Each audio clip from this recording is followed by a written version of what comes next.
salita ng Diyos. Sa Panginoong Hesus ay sa pagitna natin. So, hindi katulad ng yung iba na wala dito, no? Ibig sabihin, they are not valuing the time for God. Kasi dapat kahit umuulan, kahit ano pang mga circumstansya, kapatid, na tayo ay hindi makapagsimba, dapat sisimba. Amen? Kasi yun nga, namimiss natin yung blessing kapag yung Sunday school, hindi natin naatinan. Kasi sa sermon, pagagalitan ka lang, sa sermon, pagagalitan ka, ma-review ka, pero sa Sunday school, mas marami ka pang matututunan. Kulang yung natututunan natin. Okay? So tayo po ito may lahat, mga kapatid, and let us pray for the knowledge and wisdom for us to understand the Word of God today. Ama naming Diyos na banal at dakila, kami po ay nagpapasalamat. Kami po ay pinupuri ka namin, Panginoon, sa patuloy mo pag-iingat sa amin. Dalangin po namin, Lord, na kayo, Panginoon, magbigay ng karunungan, ng kalinawan sa mga pag-uusapan po namin. And we're praying, Lord, na ingatan niyo aming mga kapatid na papunta pa lamang sa bahay sambahan. In Jesus' name we pray. Amen. Okay. So, ang ating pong tatalakayin ngayon is about of the Holy Spirit, or part of the statement of faith and the article number 3 of the Holy Spirit. The Holy Spirit is a divine person equal with God, the Father, and God the Son, and the same nature.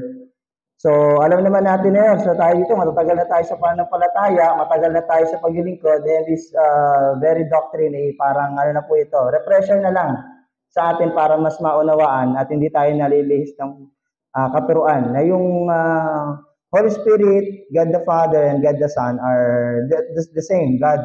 Hindi sila tatlong Diyos. We believe in one God but in three persons, and they have the same nature, which is Spirit. That He was active in creation, that in His relation to the unbelieving world, He restrains the evil one until God's purpose is fulfilled. So, aktibo po yung Holy Spirit nung panahon pong nililikha ng Diyos ang sanlibutan, yung lahat, yung creation. And ang Holy Spirit restrains the evil one until God's purpose is fulfilled. So, inaano niyo yung evil. Kumbaga, kung wala ang Holy Spirit, mas matitindi pang kasamaan yung mangyayari sa mundo.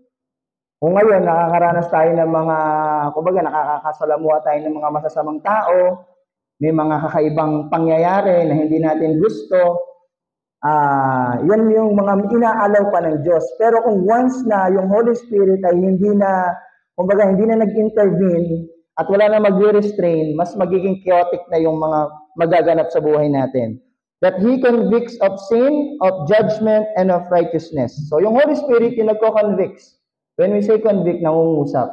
Kapag tayo nakakagawa ng kamalian, o kaya tayo ay para tayo nakokonsensya. Ito trivia, ang konsensya hindi Holy Spirit yon. Yung konsensya is a part of your being. Part na yan ng yung brain na nag-work kapag mayroon kang nagawang mali. Parang tayo, pag hinataw mo yung kamay mo, masakit. Nagsesensya ng signal sa brain mo na wag nang mangyari yun kasi masakit yon. So, ganun din sa atin sa konsensya. Kapag meron tayong ginawa, sa utak pa lang natin, nag-create na siya ng parang moral something na nagme-measure siya na, mali yung ginagawa mo, mali yung iniisip mo.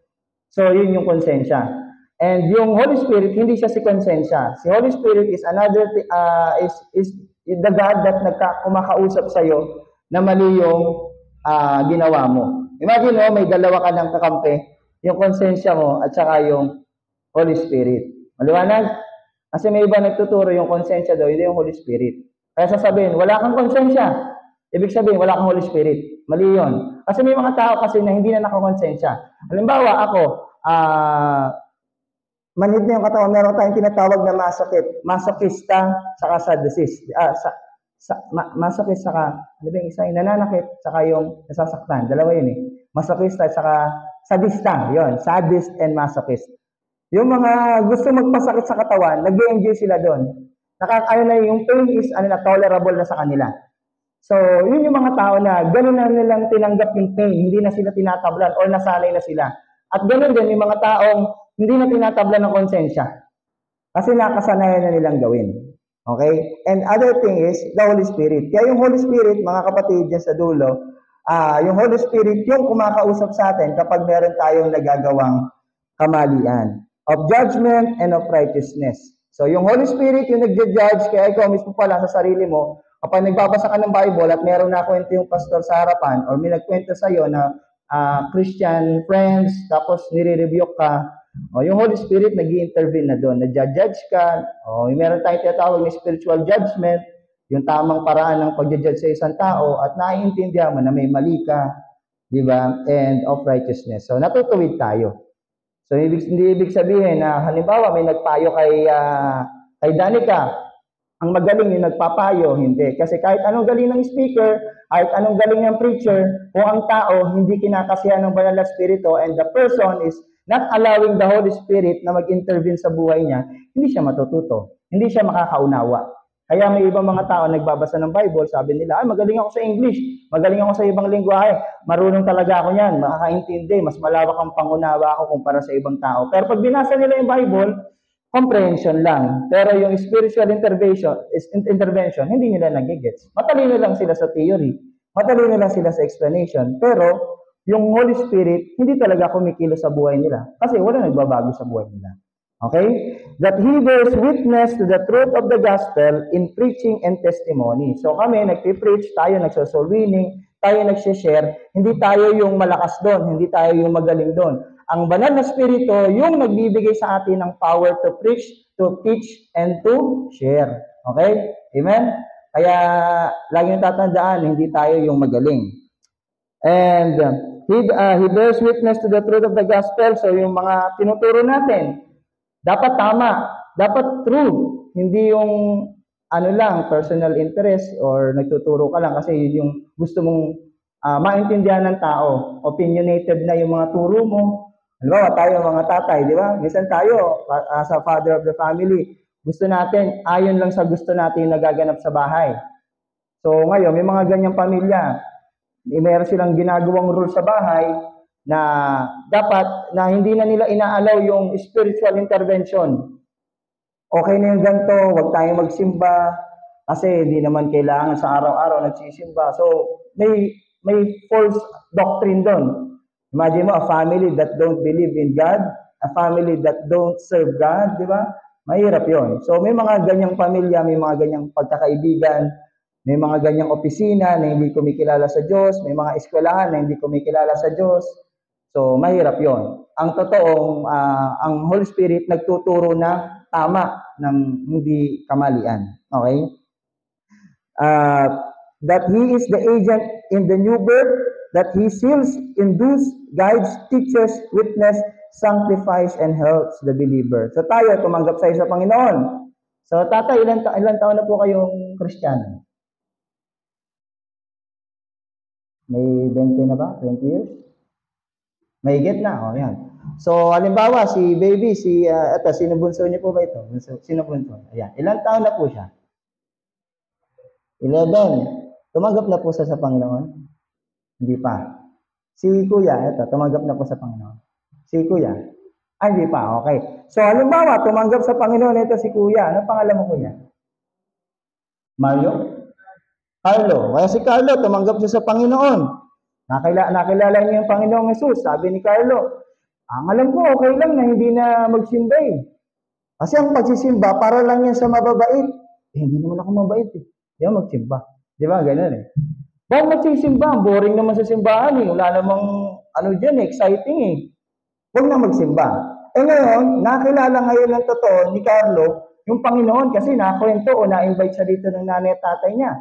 Sabi niya, ay, ganun pala yun. Ang tao pala mapupunta impyerno.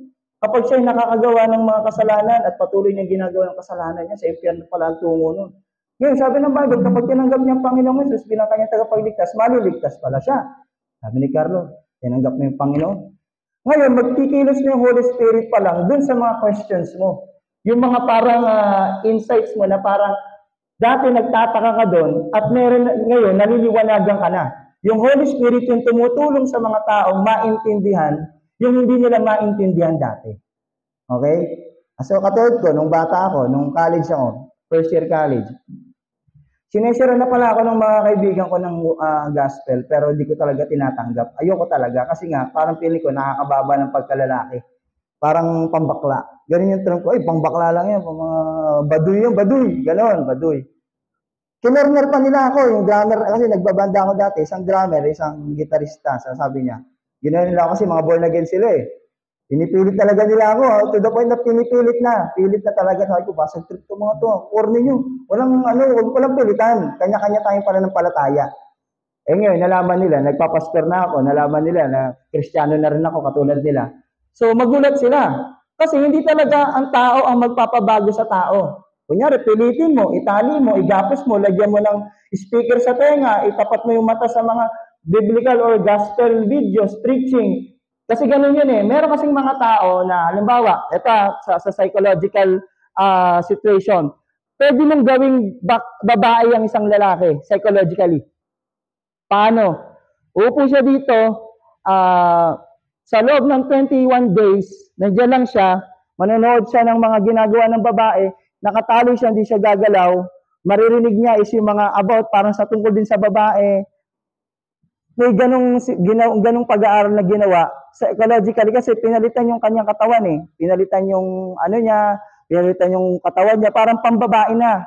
As in yung face niya pambabae. Kasi lalaki yung puso niya. Ayaw niya ng ganon. Hanggang sa kalaunan, nakuha niya na yung gesture ng isang babae, ganito, ganyan. Pero yun nga lang, siyempre, hindi naman talaga siya babae. So, ngayon, sa atin din, bilang mga Kristiyano, hindi mo pwede pilitin yung tao, i-condition mo, ito mo dyan, 21 days siya nakaupo rito para makinig ng preaching, kung di naman talaga siya willing. At hindi niya inaalo yung Holy Spirit na mag-intervene sa buhay niya. Okay?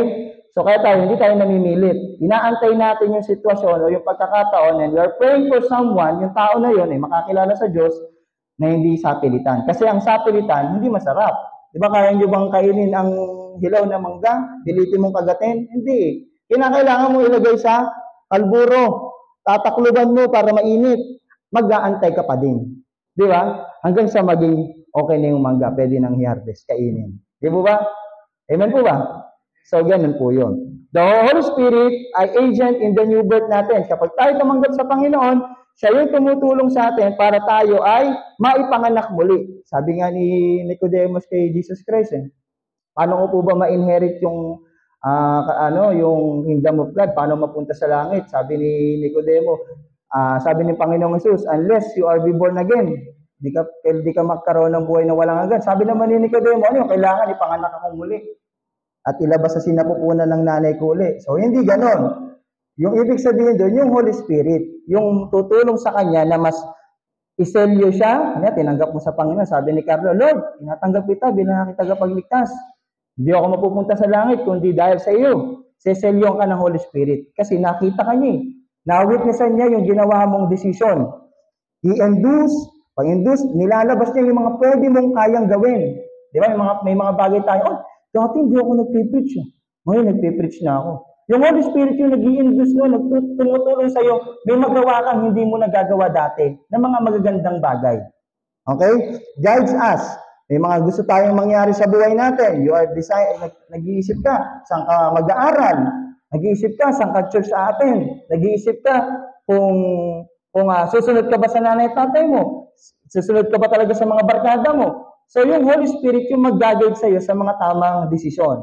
Teachers, kapag nagtuturo yung pastor, yung preacher, yung mga Sunday school teacher, yung mga bata, natututunan nila yung mga tinuturo nila ng mga teacher because of the Holy Spirit.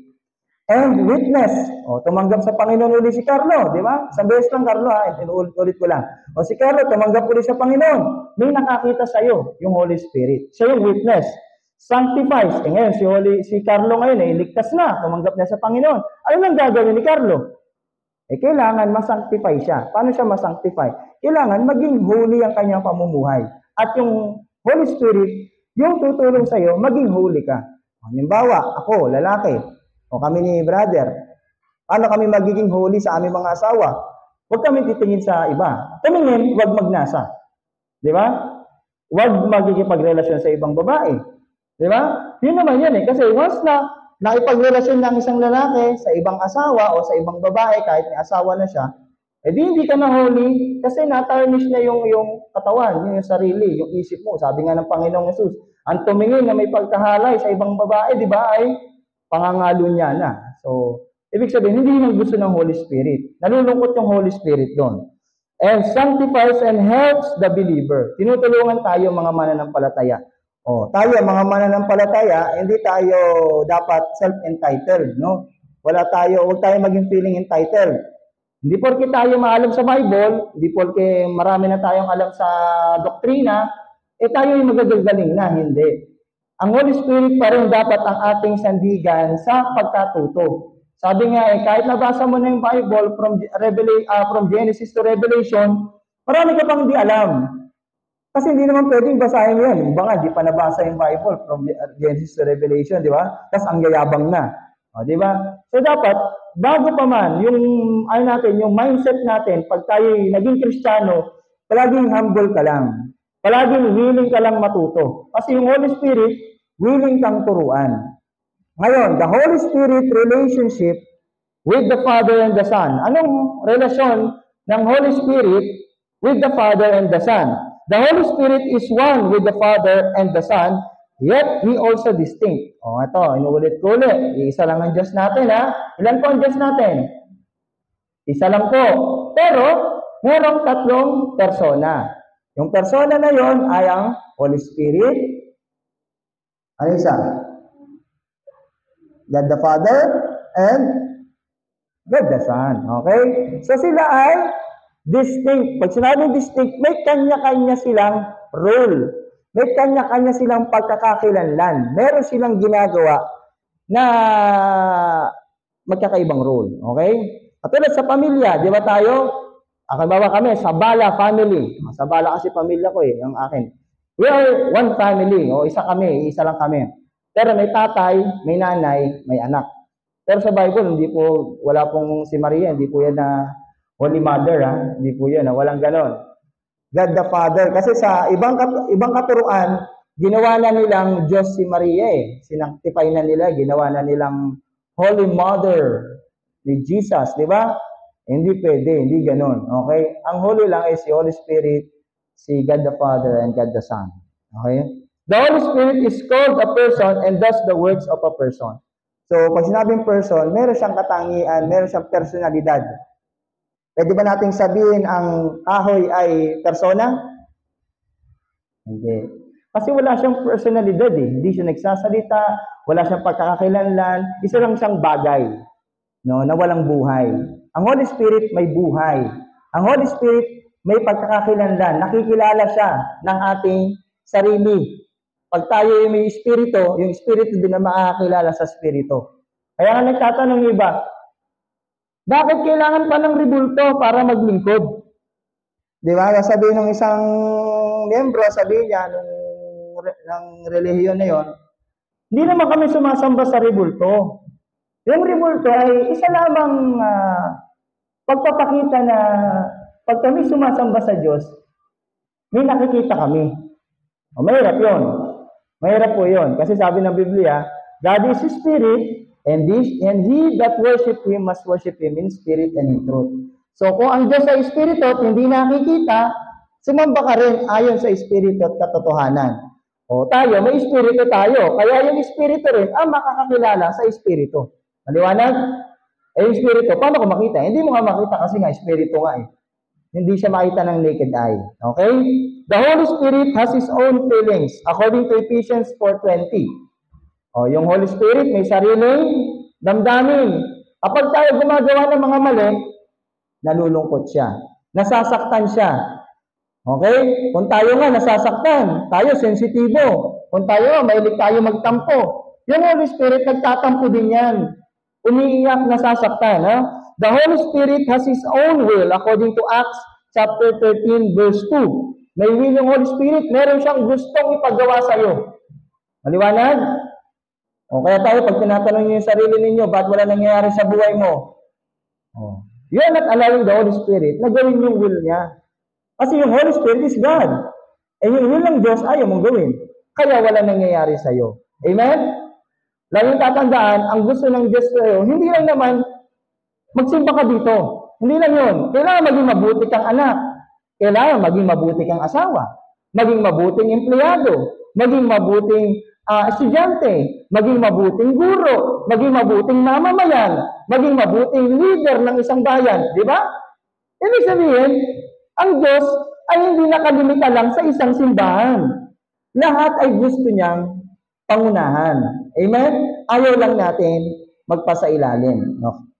The Holy Spirit has His own mind according to Romans 8:26 to 27. Pakibasa nga, Sister Princess. Romans 8:26 to 27.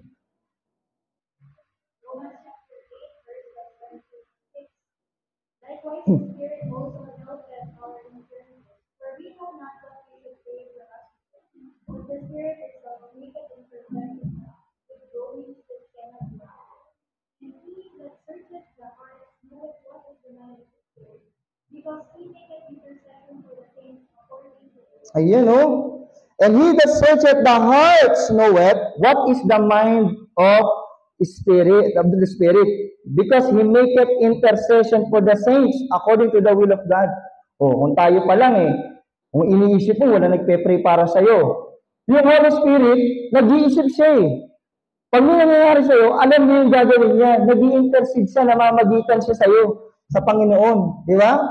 Siya na yung, natin isa na sa ating suporta, kumbaga support system. Amen? Kaya kung iniisip mo wala kang kakampi, meron yung Holy Spirit. Next, the work of the Holy Spirit. In the Old Testament times, ano ba yung ginagawa ng Holy Spirit? Sabi nung iba, wala namang Holy Spirit. Ang nandun lang ay ang boses ng Diyos. Let there be light. Di ba? Si Moses, umapoy, nagsalita yung Panginoon, I am that I am. Kay Jacob, nakipaglaban. Yun lang daw yun Walang Holy Spirit. Mali po. According to Genesis 1, 2, and Job chapter 33, verse 4, ang Holy Spirit nandun siya during creation. Okay? Inspiration of the Scriptures, according to Exodus chapter 31, verse 3. Sasabihin nyo, si Moses lang naman yung sumulat nun Di ba? Si Moses lang naman yung sumulat ng tablet of stone Hindi po ganon. Ang Holy Spirit po ang tumulong sa mga holy men. Ilan po yung holy men natin? Approximately, estimate, ilan? Yung holy men na sumulat ng Bible. 40, okay? 40 holy men yung mga kinasihan ng banal na spirito. Kasi hindi naman nila mind yung ginagamit nila once they are, habang nagsusulat sila ng mga salita ng Diyos. Okay? Sila ay ginamit ng kasangkapan. Kundi yung sinusulat sa Bible ay inspirasyon, kaisipan ng Diyos sa pamamagitan ng Holy Spirit. Anointing God's servants, Genesis chapter 41 verse 38. Sa anointing, ang nag-anoint doon, ang nag-i-intervene doon, yung Holy Spirit. Diba sa kanila? Sino ba una? Si Abraham. Susunod sino? Si Isaac. Sino sunod? Jacob. Sunod. Joseph. Sunod. Hanggang lahat na, dire-diretso. Yung Holy Spirit yung nangunguna sa seremonya nila pag nag-anoint. Kaya nga nagpe-pray Di ba? Kung nagpe-pray, di ba nga yung prayer na ginawa kay Jacob and Esau, di ba? Niloko ni Jacob si Isaac, di ba? Nung pinag-pray na, sabi niya, hindi, pray mo sa wala na, naibigay na Hindi na pwede. Iba yung prayer na binigay kay Esau. Liwanag, sa lahat ng prayer, ang Holy Spirit, kasama natin doon. Liwanag? Okay. In the life of Jesus Christ, anong nangyari sa life of Jesus Christ at His birth? Anong nangyari, Kuya Cardo? Anong meron sa kapanganakan ng Panginoon? Anong ginawa ng Holy Spirit? Sa payak na salita. Wag nang basahin sa Bible. Anong ginawa ng Holy Spirit? Nung kapanganakan ng Panginoong Jesus. Yung pagbubuntis ni Maria. Tayo, kasi Sunday school gusto ko, interactive tayo. Conceived by the Holy Spirit. Thank you, kapatid. So, yung Holy Spirit, nanaan sa sinapupunan, di ba? Sa tiyan ni Maria. Nakipagsiping ba si Maria kay Jose? Hindi. Ibig sabihin, yung gawain ng banal na spirito sa pagkabuntis ni Maria, yun. Nabuntis si Maria without any sexual intercourse. Ano pa? Baptism. O, Kuya Tinong, paano sa baptism naman naunguna yung Holy Spirit?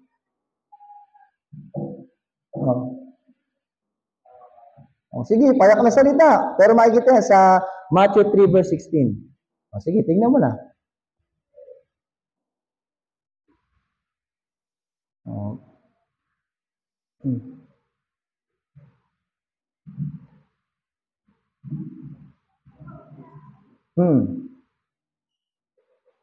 Madaling, ito yung ano di ba?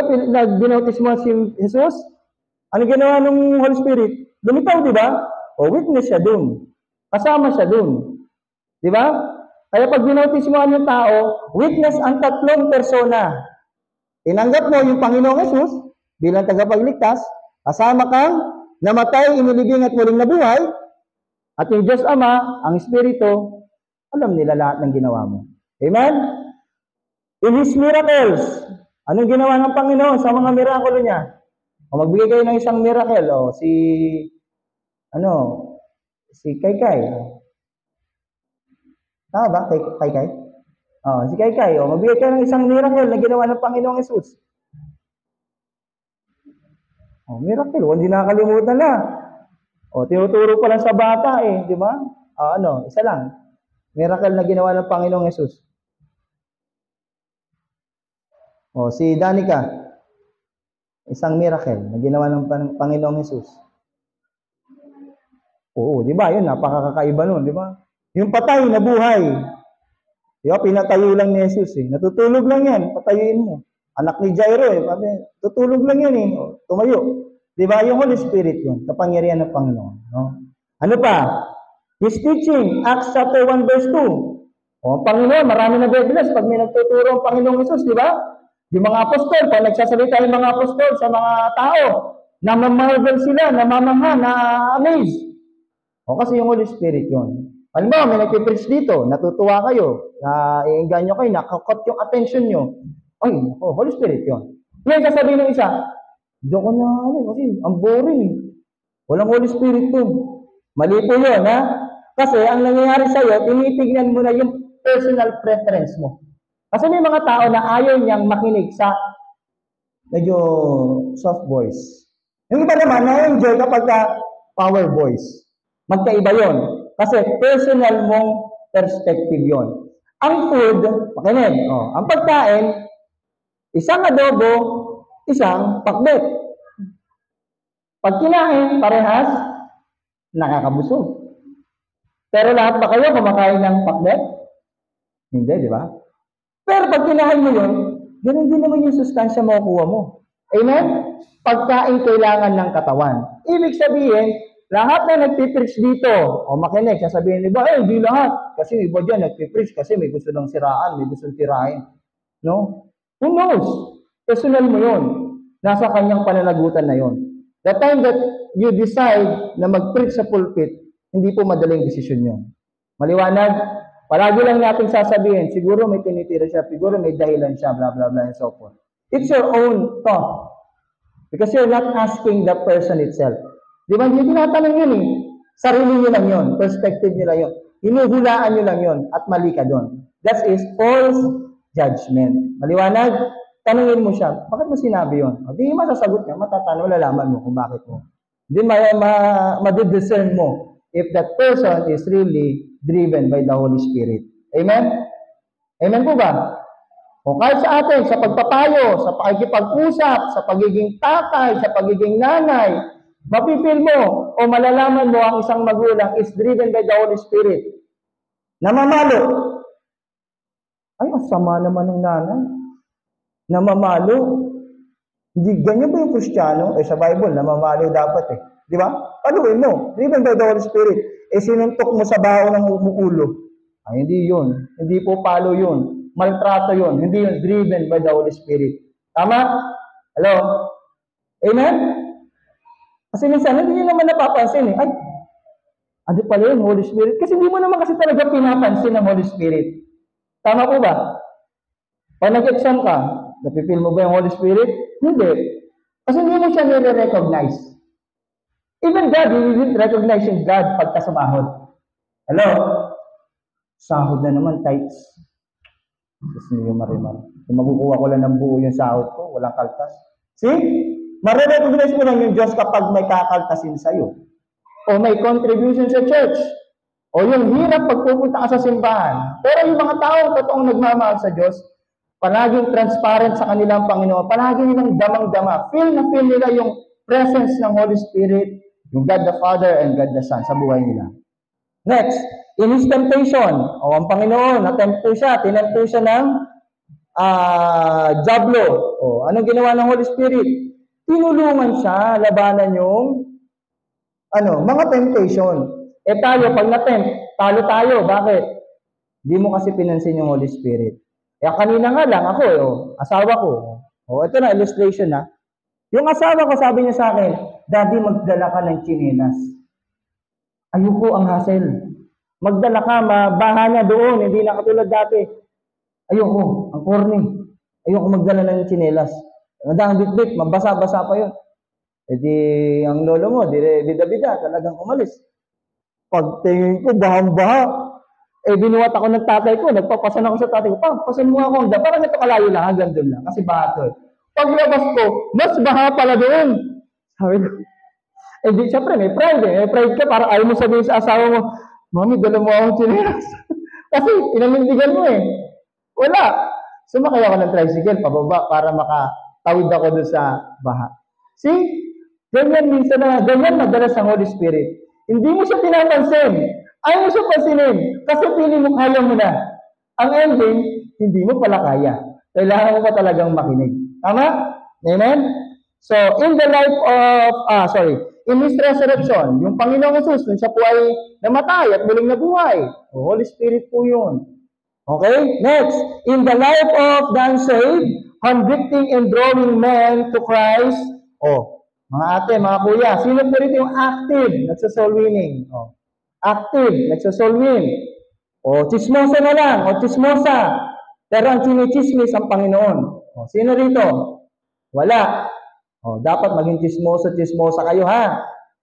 Ang tatandaan, pwede tayong magchismisan. Pag-usapan natin ng Panginoon. Para paglabas nyo, may maikichismis kayo sa kapitbahay. Amen? Amen? So, kailangan kasi in convicting and drawing men to Christ. Kaya gusto natin magpasok ng mga members sa church. Hindi ka nagsa-soul win. Hindi ka nagsishare. So, sino mako-convict kung hindi mo siya kwentuhan? So, kailangan kayo muna, trabahuin ninyo. Regenerating those who trust Christ. Halimbawa, may kapatid naman tayo na dati ng miyembro, tapos tumalikod sa Panginoon. Nag-backslide. Regeneration. Holy Spirit yun. Kaya kayo, kamustahin nyo. Di ba kayo, napifeel nyo may importance kayo if someone is texting you or chatting you in the messenger? Di ba? Tama? Hi bro, kamusta na? Kamustahin ninyo. Di ba? Pero pag nakamusta kayo, huwag kayo mangutang. Okay? Kasi baka di kayo pansinin. Kasi nakakatakot ngayon yung musta na. Musta na, Brad. Delikado yun. Mars, musta na. Minsan kasi, kakabahan ka kasi, may utang ka pala, di mo pa nabayaran. Di ba? Hindi yung spirit yun. Okay? So, regenerating those who trust Christ. So, sa mga tao na nagtitiwala sa Diyos, so may mga up and downs tayo. Okay? Hindi every time you are serving the Lord, maganda palagi yung daloy ng spirituality. Palaging may trials yan, palaging may challenges. And yung Holy Spirit, yung mag-help sa atin na magpatuloy. In the life of Christians, indwelling, Romans 8:9, ano yung indwelling? Nananahan sa atin ang Holy Spirit. Maliwanag? Hindi ito katulad ng Old Testament, ha? Si Samson, nung kanya nagkaroon ng indwelling, pumasok sa kanyang Holy Spirit, lumakas siya. Tapos nung naputol yung hair niya, humina siya. Dahil ba naputol yung hair niya? Hindi. Okay? Hindi lang yun. Dahil ang katotohanan kung bakit siya nanghina, yung Holy Spirit ay umalis na sa kanya. Kasi sa mga kabalbalan ni Samson. Kaya kayo, kapag naging kakalintik-lintik ang buhay ninyo, ibig sabihin, hindi nyo sinusunod ang Holy Spirit. No? Pero bilang Kristiyano na, nandyan na yan. Ang nangyayari, tino-torture nyo na yung Holy Spirit kapag gumagawa kayo ng mga kasalanan. Kaya pag tinanong kita, sabi niya, O hindi ka nagbabasa ng Bible, kasi sasabihin mo, mabait ka. Hindi ka mabait, bad ka. Bakit? Sinasaktan mo si God, oh. Di ba? Si Holy Spirit. O nagmumura ka. Uy, bakit? Di naman ko minura ka. May nakasalanan pa rin kasi sinasaktan mo si Holy Spirit sa puso mo. Di ba? Kaya kayo, kahit anong gawin yung kabalbalan, naapektuhan yung Holy Spirit. And sealing, yun na nga. Pag ang tao ligtas na, selyado na. May marka na siya. Siya na po ay anak ng Diyos sa pamamagitan ng Banal na Espiritu. Imparting spiritual gifts. Yung mga tao na may mga gifts, spiritual gifts. Holy Spirit po yung nagbibigay nun. According to 1 Corinthians chapter 1 verse 22. Teaching, giving access to the Father, affirming that we are children of God. Ngayon tayo. Pag humingi ka sa Diyos, you are asking something sa Panginoon. Binigyan ka. Holy Spirit. Holy Spirit will help you to send the message. And also the Holy Spirit will help you to receive the message with gifts, with blessings. Amen? Imagine mo, nagbigay ka sa Diyos ng wala, tumanggap ka ng meron. Tama? Saan ka nakakita nun? Walang ganun. Di pwedeng mag-invest ng wala kang ilalabas. Pero sa Panginoon, mag-pray ka, binibigay sa'yo. Amen? And affirming that we are children of God. Are you sure that you are a son of God? Hello? Sure po ba kayo na kayo anak ng Diyos? Pag di kayo sure, mag-usap tayo mamaya doon. Okay? Kasi kailangan maging firme ang iyong paniniwala na ikay anak talaga ng Diyos. Kasi kung hindi ka anak ng Diyos, kanino kang anak? Baka hanapin ka ng tatay mong, ang tawag doon, tatay mong demonyo. Okay? Amen po ba? Ay dapat sure. Yung Holy Spirit yung nagtuturo sa atin that we are sure na tayo anak ng Diyos. Amen? So tayo po, wala naman tanong. May tanong ka, tinong. May tanong po ba kayo? So Kuya Carlo, may tanong. May tanong ko ba? Tataas kang kamay. Wala. Okay, tayo po ito na yung lahat mga kapatid and let us pray. Opering. Ama naming Diyos, na banal at dakila, kami po nagkukuha ng kapasalamat, Panginoon. Maraming salamat, Ama, sa inyo pong tinuro sa amin. And we are praying also for the tithes and offering for this Sunday school. In Jesus' name we pray. Amen.